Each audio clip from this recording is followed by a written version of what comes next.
آهای رفیق روزگار خوبم،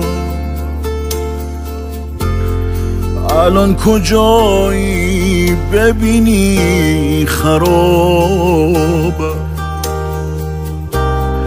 مگه نگفتی با منی تا تهش؟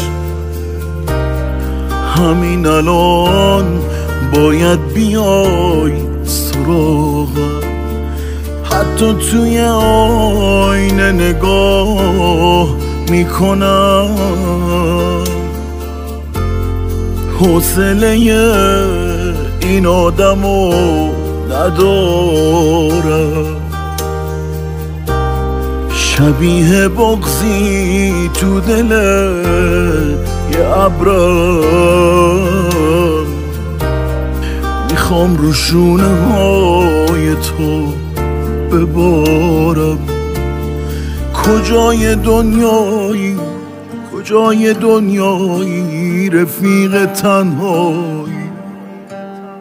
بگو نرفتی یا بگو که شوخی بود رفیق تنهایی.